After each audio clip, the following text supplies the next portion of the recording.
Hello, and thank you so much for joining us tonight. I'm Carol Jenkins, the President and CEO of the ERA Coalition and the Fund for Women's Equality. Our town hall tonight, Women, Work, Caregiving, and the ERA. It's one of a series of our conversations sponsored by the Harnisch Foundation, and we thank you so much, Ruth Ann Harnisch. I'm Carol Jenkins. As we've said, we have got 120 partners, partner organizations representing millions of people across the country working for equality. A couple of notes before we begin. We are being recorded for future viewing. Closed captioning is available on your Zoom screen, as well as interpretation that you will see beside the spotlighted person. The town hall is being streamed on our Facebook live site as well.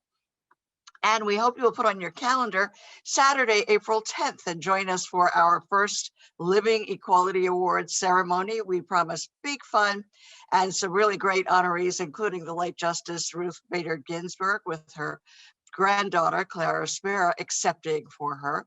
Information about tickets are in the chat, and we'll mention it again at the end of the program. And now for our terrific panel tonight. Would like to introduce first, and alphabetically, Elise Bryant, who's a legendary labor movement icon, president of the Coalition of Labor Union Women. Elise currently serves as the executive director of the Labor Heritage Foundation, a nonprofit organization that is described as the art and soul of the labor movement. And I found this quote about her, which I just have to read, which says, "When she sings, you can feel the age-old longing to live without oppression, war, and bigotry.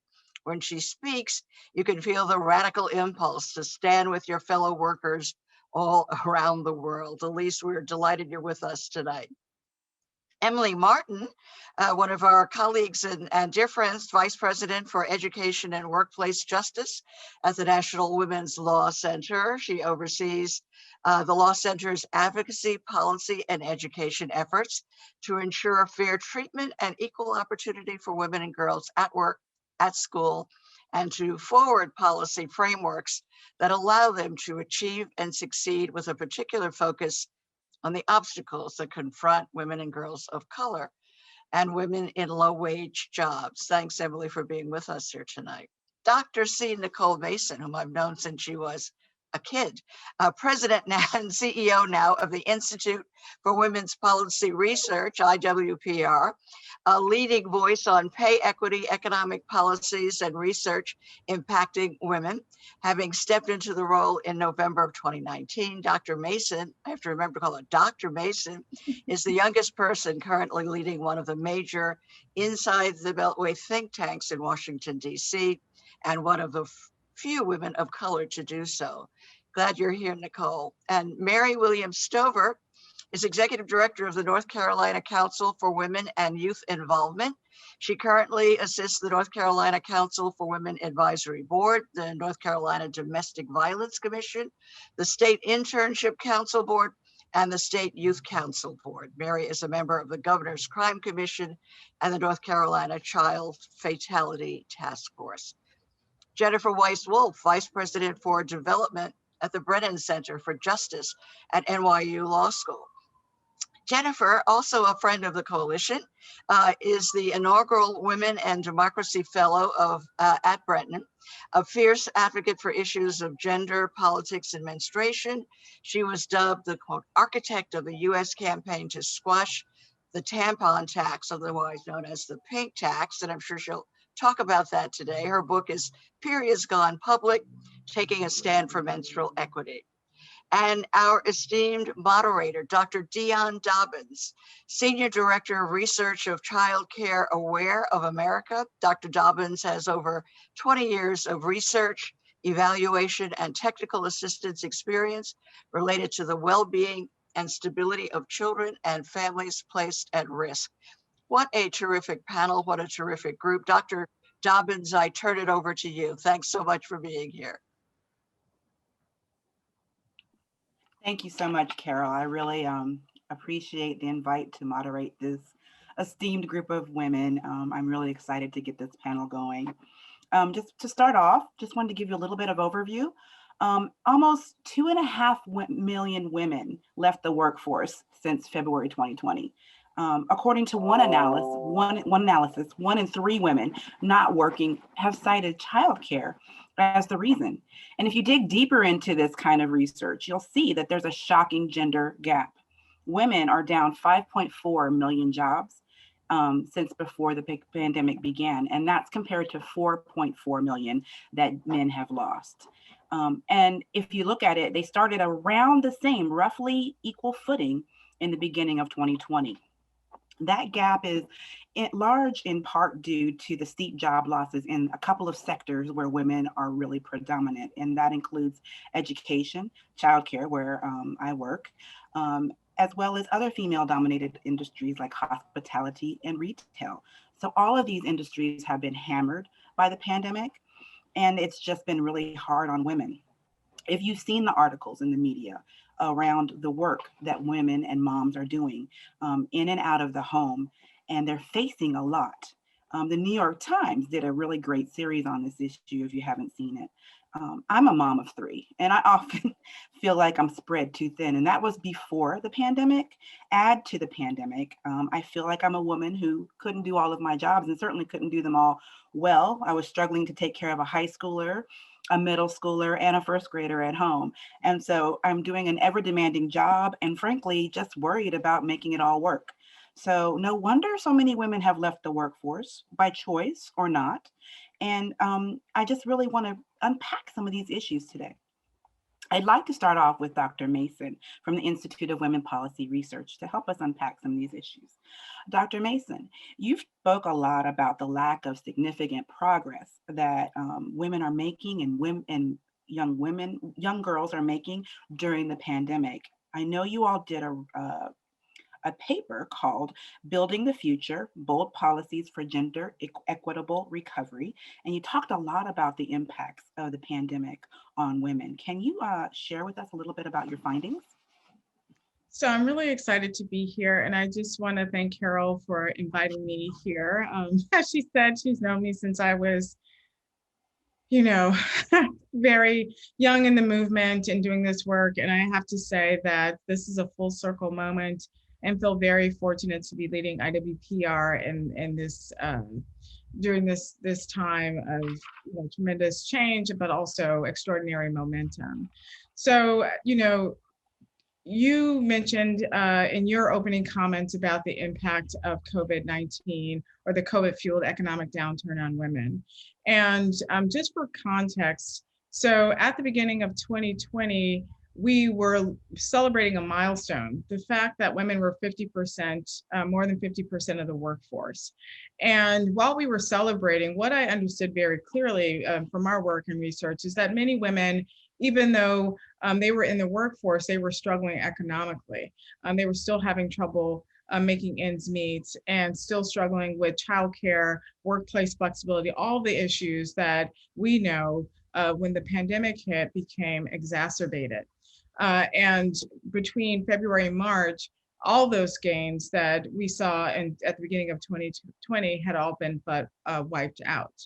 And as we continue to go along in the pandemic, and I'm a single mother of 11-year-old twins, so I kept thinking, all I have to do is get to the summer. I just have to get to summer, and when summer, in July and August, when it became clear that schools were not going to open, daycare was not going to open, a new kind of panic set in. And I think it did for many women across the country.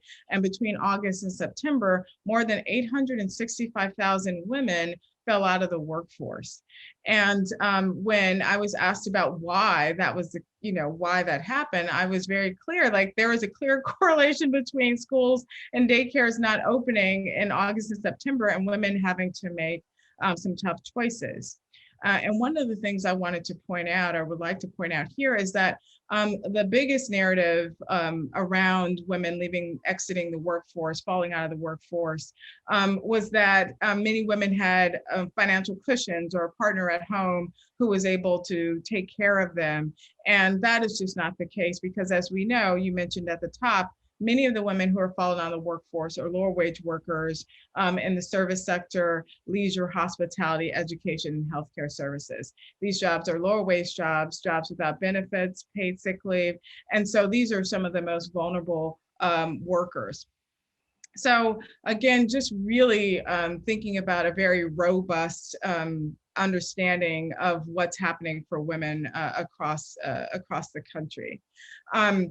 We set out, early on when the pandemic hit, really wanting to frame out the impact of the pandemic on women and try to articulate what was happening in terms of income and job losses. And, myself, along with others, began to name it the She Session. And because we wanted to make sure that when we were thinking about policies, strategies, and remedies, we would center the most impacted, and it's women, women of color, and lower wage workers in this moment. So the report, Building the Future, really outlines short-term as well as long-term policy strategies and solutions that we need in this moment to help women recover equitably and evenly. Many of the proposals that have, that are in the report are proposals proposals and ideas that have been many advocates, myself, Carol, many others who have been doing this work for a very long time, have been saying we would make the difference for women and families. And it felt like this moment was an opportunity to put those ideas front and center, because many of the things we knew weren't working for women came into sharp and clear focus as a result of the pandemic. Many of the things that we've been advocating for and talking about, along with our partners and allies like the National Women's Law Center, include a stronger, more robust care infrastructure, expanding the earned income tax credit, raising the minimum wage. IWPR just completed a survey at the top of the year asking for women's priorities: affordable health care, raising the minimum wage, getting the pandemic and the recovery under control, and jobs were top issues. Now, the last thing I'll say before we move to the other panelists is that the American Rescue and Recovery Package was amazing and has done so much to help those on the brink of, economic disaster, hold on, a bit longer. But we know that there's going to be a robust infrastructure package that's coming down the pipeline. And it's going to be really important that, again, we center the most impacted in that conversation and really think about the innovative things we need to happen to create systems and structures that work for working women. Thanks so much. We'll be back to you a little bit later to talk about some of these solutions and what our audience can do. Building off that, I'd like to talk to Emily Martin with the National Women's Law Center. Hi, Emily. Hello. Tell us a little bit about your work. You're doing some similar work where you looked at the impacts of the pandemic on women.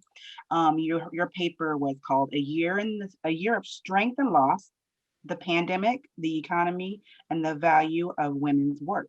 Can you speak a little bit about the work that you guys did and what you found? Well, we've really been digging into the same story that Nicole described as we look at the impacts over the last year. As we've heard, more than 2 million women have left the labor force since February 2020. That means they're no longer working or looking for work. That means they're also not captured in the unemployment rate, because the unemployment rate just measures people who are looking for work but aren't working. And if we folded in the women who have left the labor force, who are disproportionately Black women and Latinas, the unemployment rate for women overall would have been 8.8% last month instead of 5.9%, so really high. For Latinas, about the same, about 8.5% is what the rate was, but really, if you look at women who have left the workforce entirely, 13%. Wow. And for Black women, 14% unemployment rates. So this is really a huge price that women are paying and that families depending on women's income are paying. And while our unemployment numbers don't tell us who is a parent and who isn't among those who are unemployed. I absolutely echo what Nicole said about we saw a huge outflux from the workforce when school started, which really doesn't seem to be a coincidence.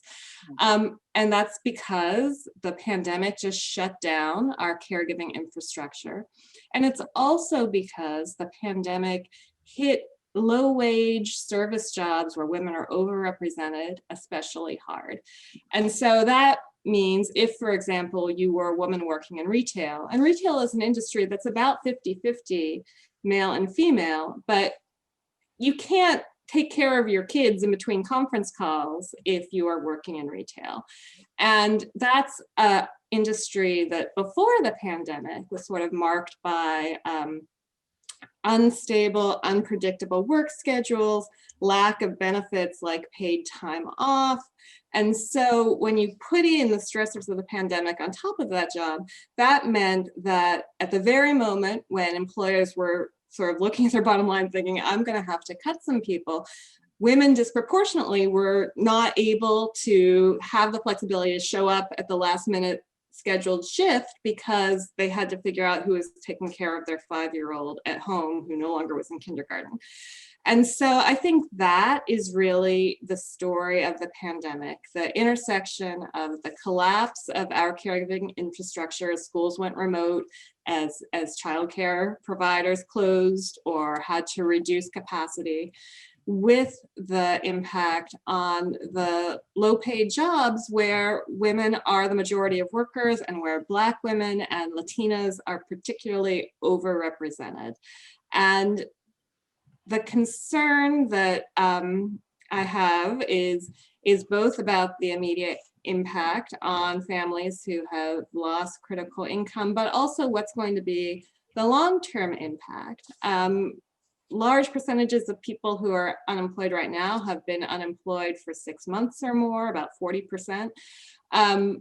Of course, people who have left the workforce entirely are likely to be out of work for months, if not years. And we know that when you go back to work after those long spells out of the workplace, your wages tend to be depressed. So there's a real possibility that this pandemic isn't just an economic hit that, that women and families are feeling right now, but one that could have impacts going many years into the future with a potential increase in gender wage gaps, in racial wage gaps. So I also want to echo Nicole's point that that is a problem that requires policy solutions, and the American Rescue Plan has begun to put forward the solutions with responses like billions and billions and billions of dollars invested in childcare, which is needed now more than ever, but it will continue to be needed after this pandemic is over.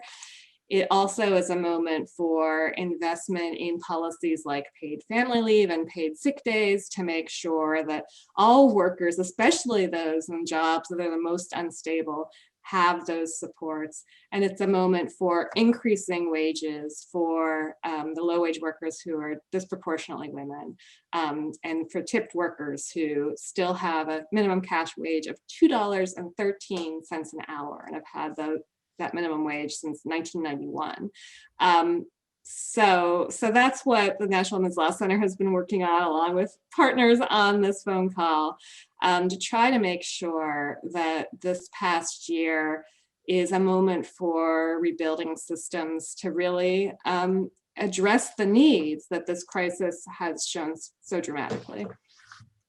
Thanks. And I think that, like you said, as awful as the pandemic was, it is a time for us to think about the opportunities that it might avail and the opportunity to rebuild. We're thinking about that in childcare as well.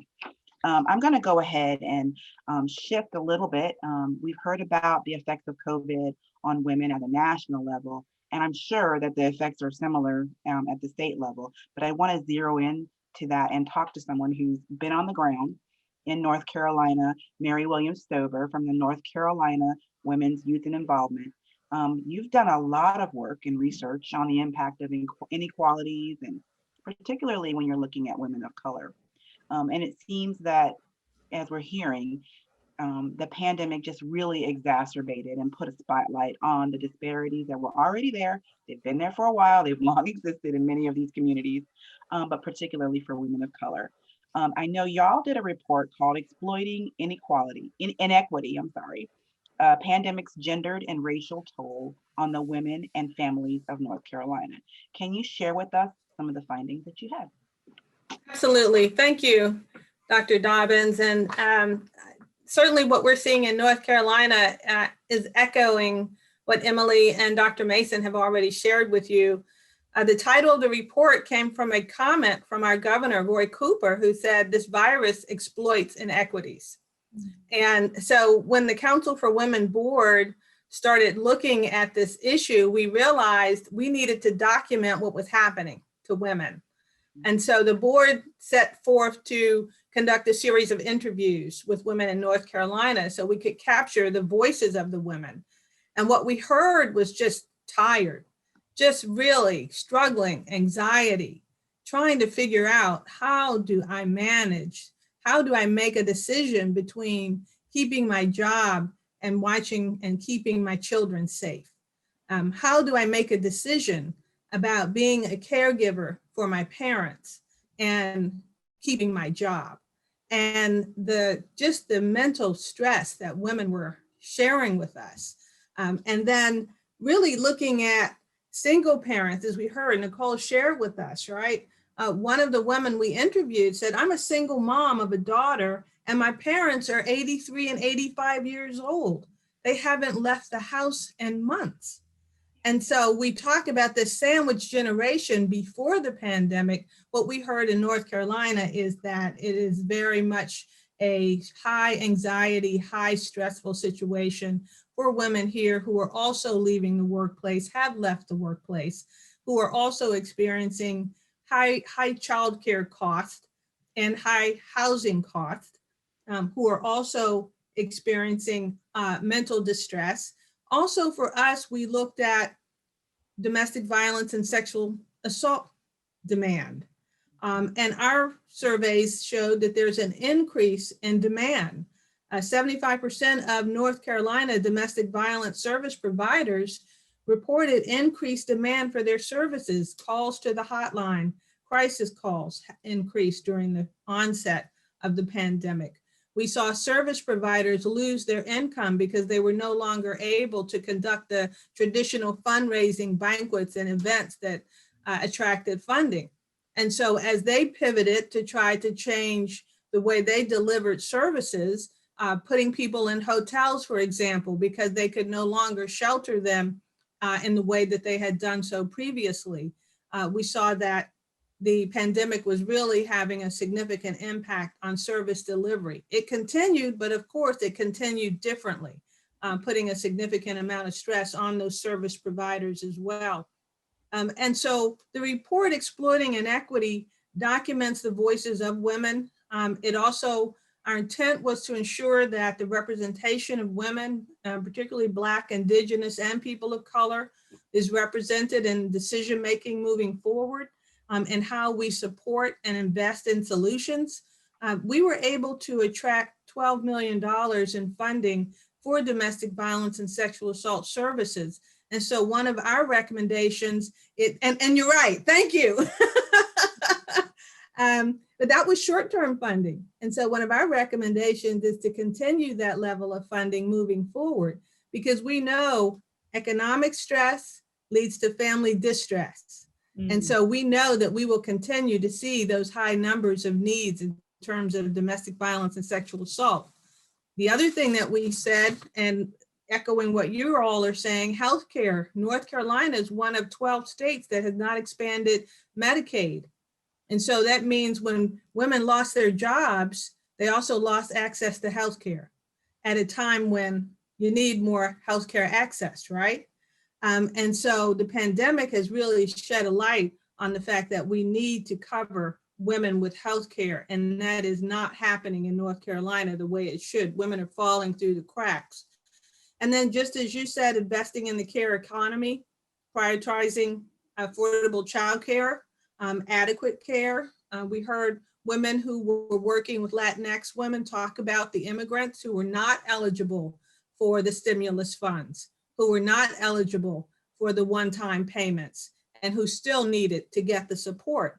So we have to make sure that we keep Black and Latinx women front and center as we look at recovery, because our essential workers, as you know, are Black and Latinx workers as well as others.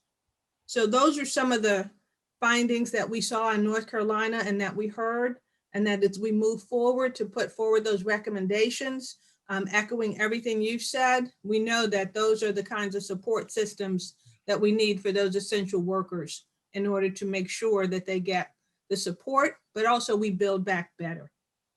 Thanks. That's great. And I like the fact that you brought up the fact about immigrants. It's something I think we forget, that, many folks are not eligible for some of these programs, and it's great that they're happening. And I'm very excited about all the things that are happening out of Washington, but many of these women are also caring for our families and our children and making sure the economy is working. And if they're not part of the solution, then we're not doing what we need to be doing. So thank you for bringing that up. Absolutely. So I'm going to turn it over to Elise Bryant and ask you a couple of questions, Elise. As I feel like representation is a key in our quest for change, and that women need to be part of that quest for change. You know that saying where it's like, don't ask about us or talk about us without including us. And working women need to be involved in the movement for change. They need to be part of the roles of activists and organizers. And their stories are powerful. We've heard some of them today, and they can be helpful in pushing for change. So I want to ask you, can you tell us a little bit about your organization, CLUW, CLUW, is that how you say it? And help us understand why unions are important for women, especially now. Thank you, Sister Dr. Dion. It's great to be here with you all. I am really pleased to be on this panel with my learned sisters. I bring you greetings on behalf of the Coalition of Labor Union Women, CLUW, and give thanks to the 4,000 founding mothers of CLUW who met 47 years ago to this day in Chicago, Illinois, on whose shoulders I stand. I am a union woman, just as strong as I can be. I do not like the bosses, and the bosses don't like me. The Coalition of Labor Union Women is America's only national organization for union women. And tomorrow, on March 24th, we're going to celebrate our 47th anniversary with an award ceremony and a performance of We Were There, a musical play about our sheroes, the women past and present on whose shoulders we stand. Great. Back in 1974, our motto was, a woman's place is in her union.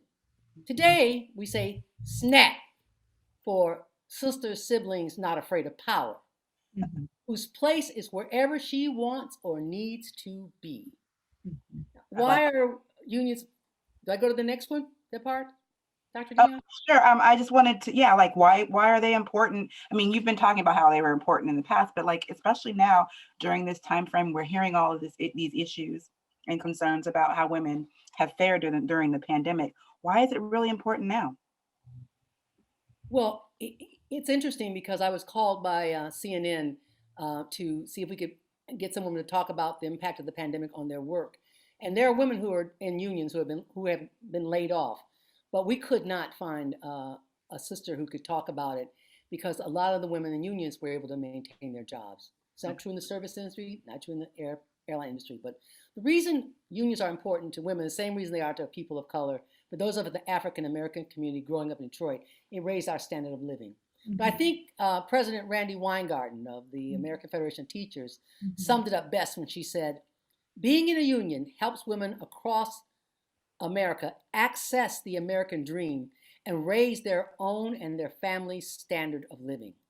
Women, and especially women of color, who are either affiliated with a union or whose job is covered by a union contract, earn higher wages and are much more likely to have employer-provided health insurance than women who are not in unions.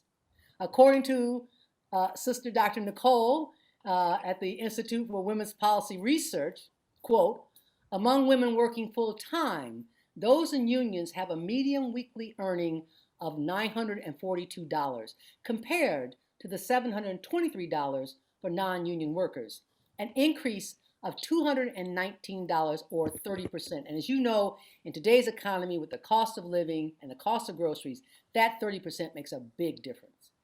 For Yeah. all the major racial and ethnic groups of women, median earnings are higher when compared to full-time workers in unions with full-time non-union workers. The earning advantage is largest for Latinx women. Non-union Latinx women have the lowest earning of any racial ethnic group of women, $565 weekly, but Latinx women in unions earn $264 more weekly, a 47% increase than those who are not in unions. That's great. It sounds like everybody needs to be in a union, right? Like we need to make sure we have more. And you know, are you seeing an increase in union formation during this time? And what are some of the trends? I mean, we've been hearing a lot about the Amazon union or the trying to get an Amazon union, and then smaller unions. Are there smaller unions that we don't know about? What's going on? And is this a time of growth for unions? Absolutely. It's really interesting. The women are fired up, okay, fed up with starvation wages, sexual harassment on the job, and lack of affordable health care. Other sisters have talked about this, and childcare. So what's interesting, however, in the context of this current pandemic, is the number of workers represented by a union declined in 2020, but the unionization rate rose because union workers saw less job loss than non-union workers. Plus, women in unions have had a voice in how their employers have navigated the pandemic and have used this voice for such things as negotiating for personal protection equipment, terms of furlough, and work share arrangements to save jobs. In terms of trend, yeah, everybody's looking at Amazon. Amazon is huge, as we know. I think Jeff Bezos is one of the second or first richest men in the world. He's made a lot of money off a lot of people's backs. Right. And the organizing drive to get union representation for Amazon workers in Alabama is the one that's really we're focusing in on right now. And what I've heard and I've read about Amazon warehouses are really run like modern day plantations. Yeah. As one worker put it, you're running at a consistent fast pace. You get treated like a number. You don't get treated like a person. They work you like a robot.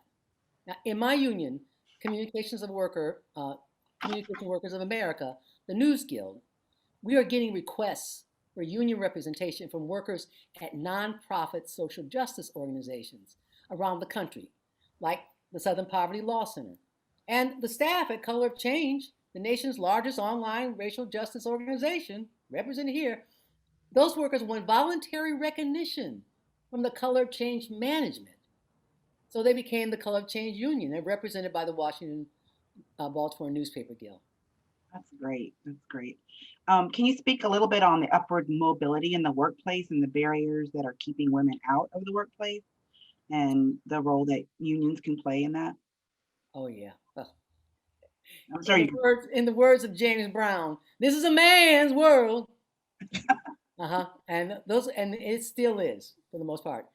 Barriers to women, and keeping women out of advancing in the workplace. The culture of toxic masculinity, and Harvey Weinstein comes to mind, and some other recent political figures whose name I won't call right now, but also a lack of female leaders. And often female leaders who are in those workplaces will take on the same qualities of that toxic culture in order to keep their jobs. And of course, there's gender stereotypes. And I'm not going to go into that because this whole thing that happened in Atlanta with those Asian American women is absolutely about gender stereotypes and violence. There's also the lack of flexible work practices. We know that women need that flexibility to take care of children, to take care of parents. I mean, a lot of women now sandwich, they got the kids and the grandparents in the house who can't go anywhere because of COVID-19. Yeah. Thank you so much, Elise, for sharing your work with us. Appreciate it. Thank you. Caregiving, as I mentioned, we've been all talking about it, is a major barrier for women, both for those who have lack of caregiving in their lives. They can't get people to take care of their children or their adult parents. And for women who have careers in the caregiving field. And as I mentioned, I'm from an organization called Child Care Aware of America, and we've been studying the child care landscape for years. And before the pandemic, we talked about how the child care system was in trouble. You know, it was fragmented. We had different funding streams and different rules from state to state. We were losing providers, especially those small family child care providers. Children of color and children from low-income families were less likely to have quality childcare, be in quality childcare programs, and our system was unfunded. We spend less than any other industrialized country on childcare. So while we're really excited that the American Rescue Package has a ton of money in there for childcare, we are still not where we want to be. So when COVID-19 was layered onto the already fragile childcare system, it shattered. And as we stated during this session earlier, and many of the folks here have already talked about, the people who were most impacted were mostly women of color in low paid positions and moms and women who were at home and had to figure out how to take care of their kids at work. So I wanted to talk to Dr. Mason again, thinking about some of the work that's coming out of the American Rescue Package and some of the solutions. And a specific topic I'd like to flag is the child care tax credit. Can you speak more about that and how that has the potential to really help families and women who are in that situation? In terms of childcare? The child care tax credit too, yes. So the child care tax credit. So what I like most about the American Rescue Package is some of the policies, again, are policies that we know would make the difference for working women and families. And I just want to say, since 1996 and probably a little bit before, the social safety net has continued to erode, and now it's virtually non-existent. And we're paying the cost of not having a social safety net during the pandemic. So less than 3% of families receive any kind of cash benefit. So when we think about the child tax credit and how important it is in this moment, and I don't want to call it revolutionary, but important it is in this moment, it really will help pull children out of poverty and possibly cut the child poverty rate by 40%. And one of the most important things, because we know right now in this moment, people need cash in their pockets. And so what it does is provide direct cash monthly to parents. And so, what I'm hoping as we start to think about innovative solutions, the way forward, permanent fixes, is that this policy, becomes one of those things that we make permanent, because we know that it will make the difference for women and families and children, and also do much to chip away at high poverty rates, especially among single women, heads of households, and single mothers. Thanks, Dr. Mason. I'd like to stay on the policy-based discussion here that we've started here. And I know we talked earlier about the disproportionate economic impact that women have faced during the pandemic. And this is something that I never really thought about, but one extra cost that women and people that menstruate have to deal with is the cost that's related to menstruation. And I'd love to talk with Jennifer Weiss-Wolf. You wrote a piece for Mary Claire on the continuing fight for the policies around menstrual equity. Can you speak about that and what you're calling the pink tax and relieving the discrimination that women and people who menstruate face with regards to the pink tax? Yes, and thank you so much. Thank you to everybody. This conversation actually has just been so riveting. I thought I knew it all. I thought I'd heard it all, and I'm continued to be sort of filled with emotion and rage about everything I'm hearing. But I'm very accustomed also to being introduced as the person who's talking about the thing that nobody has thought about or nobody wanted to talk about. That's what happens when you're a lawyer who focuses on menstruation. But there's I want to actually go back to the line that Mary Williams Stover shared about the virus exploits inequities, and how those silent inequities, all the ones I think that we've known to be true, have been brought to the fore in such extraordinary ways this year. And that is also true for how menstruation is considered in daily life. It's treated as a matter of policy. And, it's interesting, at the beginning of the pandemic, I guess just about a year ago, I wrote a piece called Periods Don't Stop for Pandemics. And it was about the various ways, excuse me, that I imagined that menstruation and life under the pandemic could sort of come to a head, and how policy was perhaps not equipped to deal with that. So part of the fight for menstrual policies over the years have included ensuring menstrual product access, for example, in schools, where now, after 5 years of advocacy, there are 6 states that mandate it. There are 44 that don't mandate the provision of menstrual products in schools. But what was that going to mean if kids weren't actually going to school? And that was a safety net that they relied upon. For interventions for people who are living with domestic violence or violence in their home, envisioning how budgets stretch to include menstruation, or menstruation itself could lend itself to further violence or frustration in a household, was a really overwhelming thought. And that is exactly what was born to bear, that shelters received. There was sort of an enormous need for menstrual product donations to shelters where that's not a required aspect of their budget, even though they largely serve populations that menstruate. I read about frontline workers early on who weren't being afforded bathroom breaks, who were working with PPE, in conditions that made it much harder to manage menstruation. And those are the folks we've hailed as heroes early on in the pandemic, the frontline healthcare workers and retail workers, for whom were largely women, and managing menstruation was not something that was factored in to ensuring their safety, their health and well-being. So that's just sort of a kind of an example of how menstrual policy intersected with this pandemic year.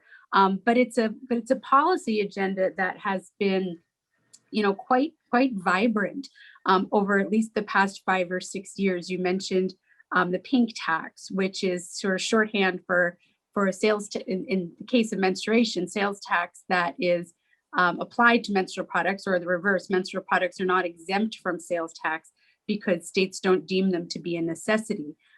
That's not just sort of an additional economic burden on people who need to buy these products, but it's actually a discriminatory practice.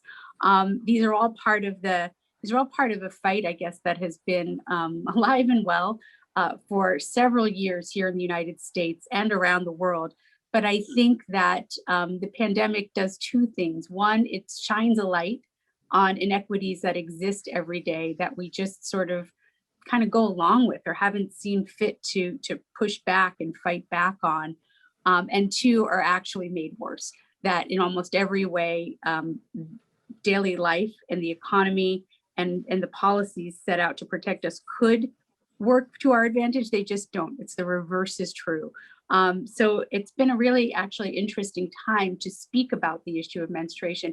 I'll say that one of the pushbacks that I'll often get, even from people who agree with this view or vision, is that it seems sort of small to talk about. And sometimes it does feel small when I'm sitting on a panel and I sort of hear the extraordinary fights being waged by all of my fellow panelists here. And I'll even question myself, is menstruation a little small to be focusing on? And actually, I always come away saying the exact opposite. If we can't get this right, how are we getting anything right for our bodies, for our lives, for our realities, for the lives that we live? So I encourage folks to think and talk about menstruation when you talk about equality and equity and the workplace and every which way we are trying to make lives better for women and families.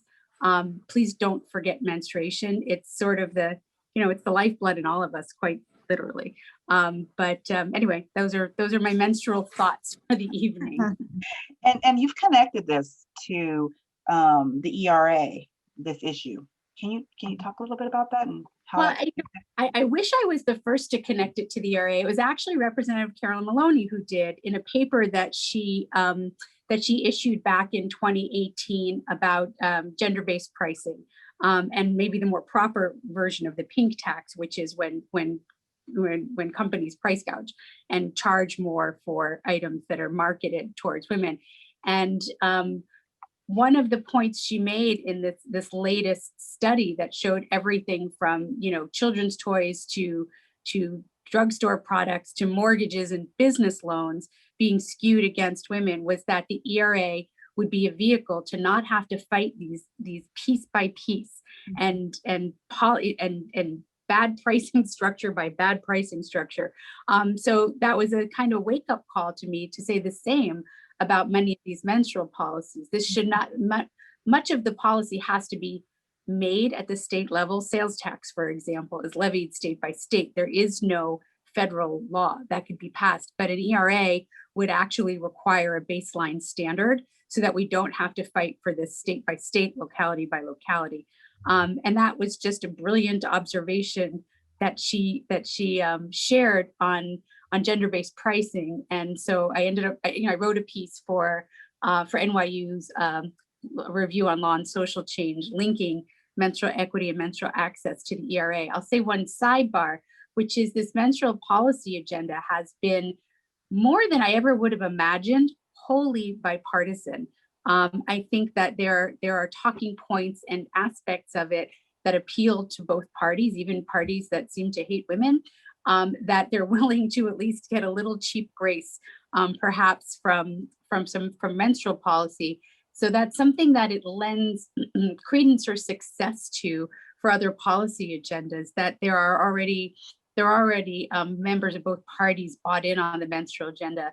And even in states like Illinois, when it became the 37th state to ratify the ERA, they had been very front and center on menstrual policy. And I talked to many members of the Republican Party there who said, yes, indeed, thinking about menstrual policy and the economics of menstruation brought other legislators along to having sort of a broader view that made them more apt or likely or willing to vote to ratify the ERA too.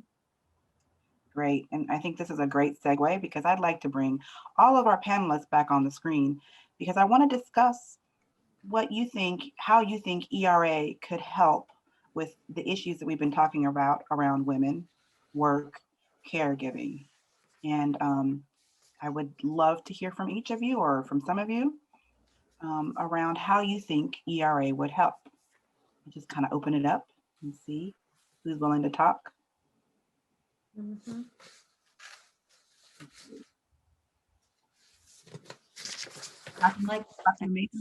Dr. Mason, would you like to start? Oh, I thought Emily was gonna say. Oh, Emily, sure. Only because it's quiet, but one thing that I think, one reason why I think the ERA is important is because right now under the Constitution, it's at best ambiguous whether pregnancy discrimination is a form of sex discrimination that's prohibited by the Equal Protection Clause when governments do it. And so as a result, sort of our constitutional idea of what gender equality means is sort of blind to pregnancy and caregiving and the ways in which that falls most heavily on women. And that has really distorted our legal ideas of sex discrimination and equity more broadly. So I think that one way that the ERA is important is hopefully correcting that to replace it with a broader idea of gender equality that recognizes, sorry, my dog is squeaking a squeaking toy in the background, that recognizes pregnancy discrimination as really one of the drivers of gender inequality, that recognizes inequality arising out of caregiving as one of the drivers of gender inequality.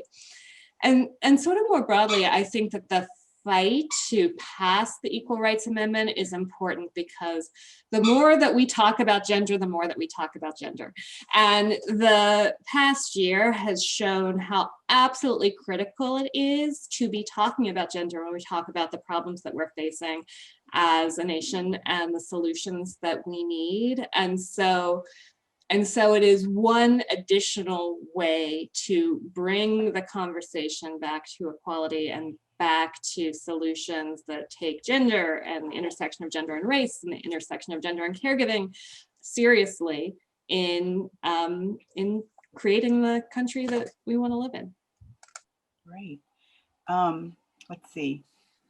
I Oh, if I could, when I think about the ERA and sort of equal protection under the law and, no discrimination based on sex, I think it will have or could have very far reaching implications in terms of,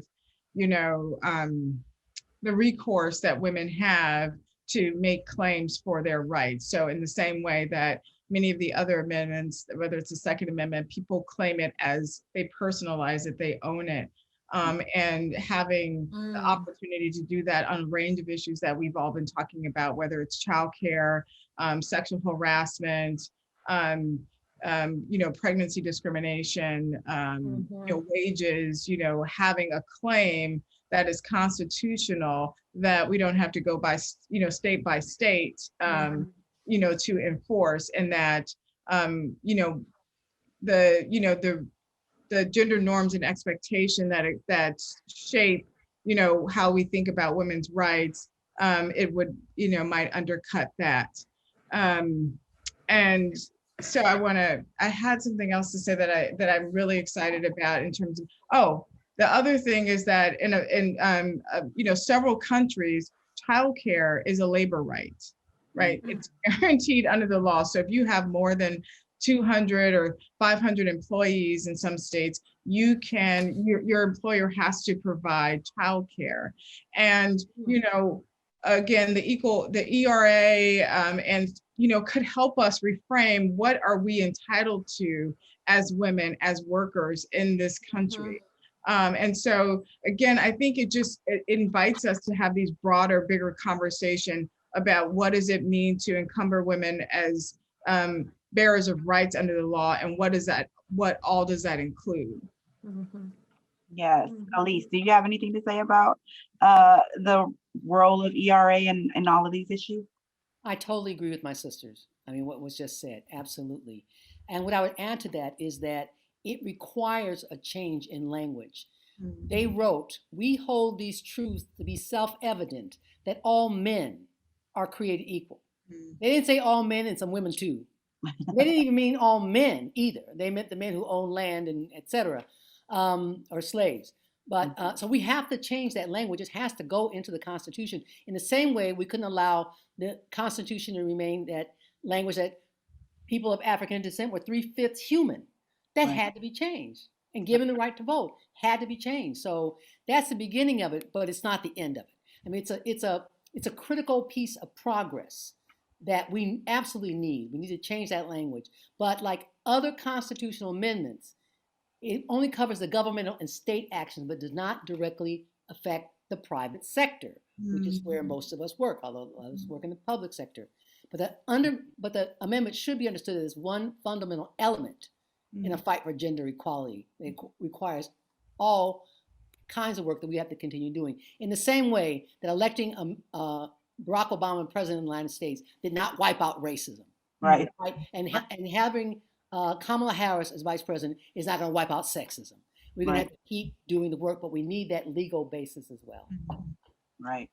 And finally, Mary, before we close up, what do you think around the work that you're doing, especially with the women in your rural areas? Well, absolutely. Again, exploiting inequity. Prior to COVID-19, the status of women reports demonstrated that there's a tremendous amount of pay inequity. There's a tremendous amount of healthcare inequity.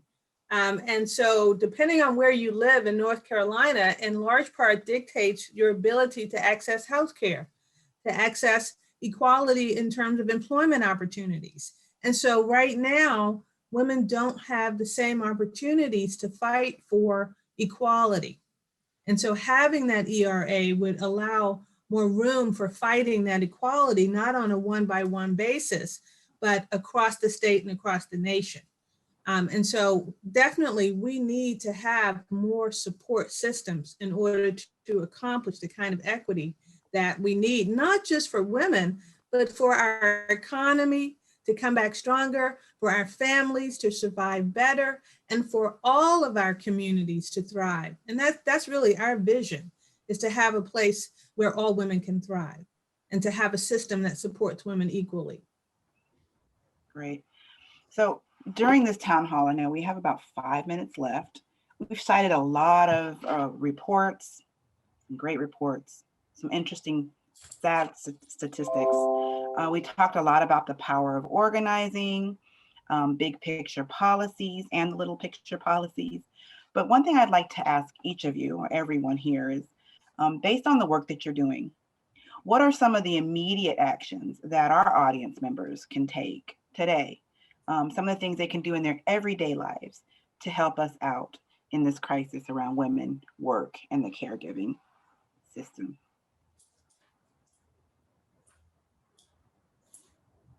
Anyone? Emily? Well, one thing I urge people to do is to go to the National Women's Law Center website, which is www.nwlc.org, and sign up for our action alerts, because it matters when policymakers hear from you, and it matters when women speak up and say this is critical, and I'm going to hold you accountable for thinking about gender and thinking about equality when you legislate.